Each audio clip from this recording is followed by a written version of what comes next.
সবাইকে নমস্কার, হরে কৃষ্ণ। সবাইকে আদাব।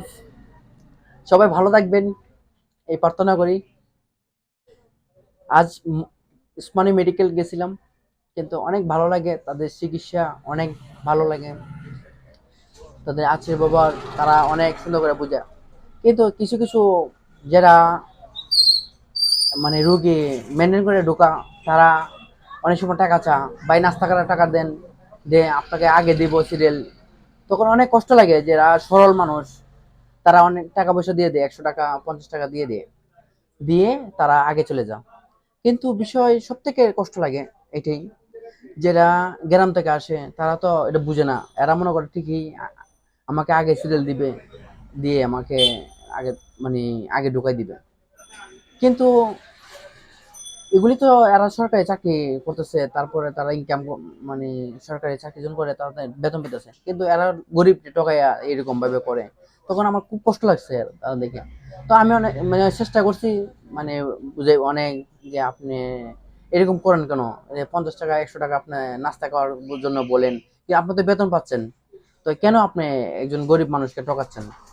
বলছে না, আমরা কোনো প্রবলেম নাই, আমি তো একজন আগে দিচ্ছি, দুইজন আগে দিচ্ছি। আমি একটা একজনের দুইজন আগে দিচ্ছেন, কিন্তু আপনার মানবতা দেখাচ্ছেন, একজনের প্রবলেম হচ্ছে এই জন্য মানবতা দেখাচ্ছেন, কেন আপনি করবেন এই গরিব মানুষকে ঠকাবেন?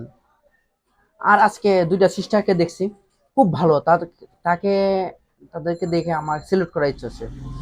একজন মানে অসুস্থ মানুষ বেশি, একজন দুইজন সিস্টারে, একজন সিস্টারে জিয়া টিকিট কেটে এনে ওই অসুস্থ মানুষটা দিছে। আমার খুব ভালো লাগছে।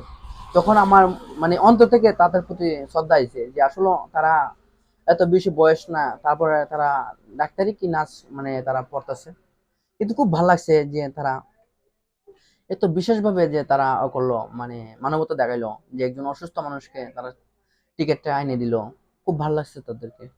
তো আসল সৃষ্টিকর্তা সবার মনে ভাব এরকম আসুক, এই প্রার্থনা করি সৃষ্টিকর্তার কাছে। আর সবার কাছে প্রার্থনা করি, ভাই সৎভাবে চলেন, মানে নিজে সৎভাবে চলেন, ও পরকে সৎভাবে রাখেন। নিজে যদি সৎভাবে চলেন, তো পরে সৎভাবে চলতে পারবে। যখন আপনি সৎভাবে চলবেন না, অন্যজন সৎ ব্যক্তি চলবে, তার জীবনে কষ্ট পড়ে যাবে। এই জন্য আমাদের অনেক সময় যখন সৎভাবে চলে, সততারা দুর্বলতা মনে করে। অনেক সময় ইচ্ছা হয় যে যত দিন যাচ্ছে তত কষ্টটা যেন বেড়ে যাচ্ছে। অনেক কষ্ট অনুযায়ী মনে হয় যে আমরা সুইসাইড করলে, সুইসাইড করে ফেলতাম। কিন্তু আসলে সুইসাইড করলে তো আপনি সব সমস্যা দূর হবে না। সবকে পৃথিবীর একটা সংগ্রাম, সংগ্রাম তো করতে হবে।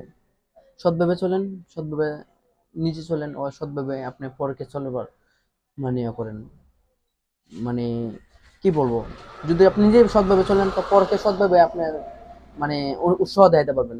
যখন প্রতিটা মানুষ একটা ভালো কাজ করলে কত উৎসাহ আসে, যখন আপনি মানে প্রতিটা মানুষ আপনি এক বিশ্বাস করেন, আপনি যখন একটা ভালো কাজ করবেন, অটোমেটিকই আপনি দেখবেন আর একটা ভালো কাজ করার ইচ্ছা হবে। যে কোনো আপনি বিশ্বাস না করলে, একজন মানুষ, অসুস্থ মানুষ, ও একটা রাস্তা পার হতে পারতেছে না, বৃদ্ধ মানুষ, আপনি রাস্তাটা পার করে দিবেন, দেখবেন দিতে কতটুকু আনন্দ আসে।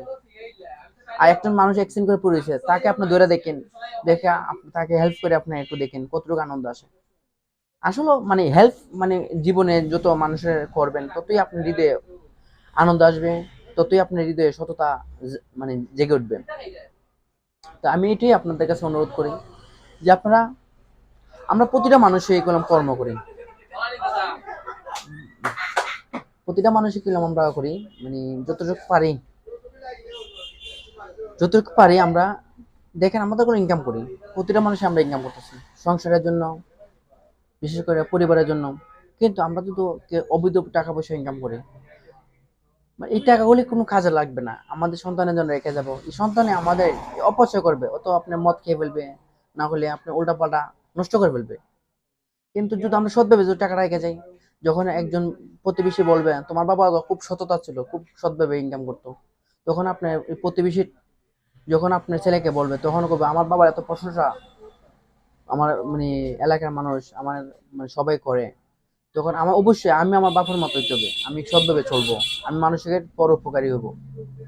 তা আসলে আমরা যাই কিছু করি না কেন, একজন কুলঙ্গার সন্তানের জন্য সম্পত্তি যাই রেখে যান, তার জন্য কমতে যাবে। আর একজন সুসন্তানের